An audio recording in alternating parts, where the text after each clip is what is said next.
going to talk about how to write an amazing lead for your story by rehearsing and trying out different leads. Writers just don't stick with the first thing that they've tried. What great writers do is they'll try out several different strategies and ways to write different leads. When I think about leads, I think about movie trailers because they do everything the lead's supposed to do. But the main thing that a trailer does is it hooks you. It really wants the job of it is to make you want to watch more, and that's what our lead should do. The other things we've talked about what a lead should do is set the plot in motion, hint at a deeper meaning, and introduce a problem. And I really think trailers do a good job of that, and that's what that reminds me of. But today we're going to focus on hooking our readers by doing a couple of different things. These are the types of leads that you can use. These are not the only types of leads.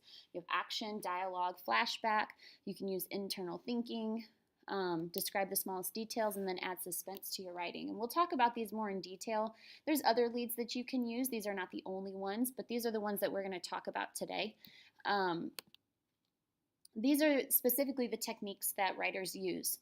Writers might include the smallest details of the moment, the ones that ring true for the narrator. Writers might start out their story by including internal thinking to hint at what the story is really about. Writers might include precise actions of the characters, helping readers to see how one action leads to another. Writers might include the exact words of the characters that are speaking. They might start off their story with just dialogue. So think about the types of leads that you have tried, and we're going to share them. I'll share with you my 4 leads that I have tried for my story, and this is what your assignment's going to look like. You can do paper pencil and take a picture of it and stick it in Google Docs. You can just type out the 4 different leads straight into your Google Docs, that's fine.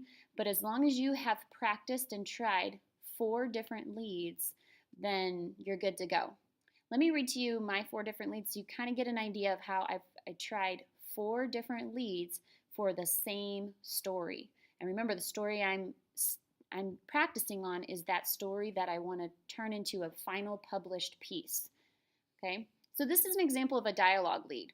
Let's go. No shortcut, guys. We're running without stopping for who knows how long. Puzzled, I turned around and saw a group of boys which looked like a riot running in my direction. Okay, so see how I started with dialogue to kind of catch my readers there. I'm going to move to lead 4 because these 2 are very similar. I just called it the other lead. It didn't really have a title, but it was just a different kind of lead I tried. It was just an average easygoing jog through the middle school halls. I was alone, pacing myself through what I thought was going to be a peaceful workout, when all of a sudden I hear what sounds like a riot drawing in on me. There were shouts, hoops, hollers, and stamping of feet. I quickly look behind me, and a group of kids are chasing me.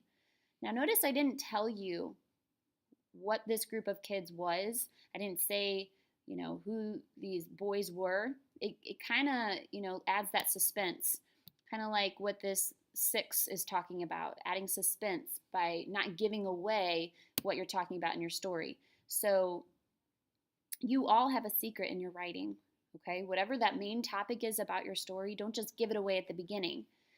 What I'm talking about here in this particular piece is that the cross-country boys were running behind me, and I just added suspense, making you think that maybe it was a fight I saw, maybe it was some kind of riot, maybe it was just some kids just being silly after school. But the thing is I didn't just come out and say the cross-country boys were running behind me.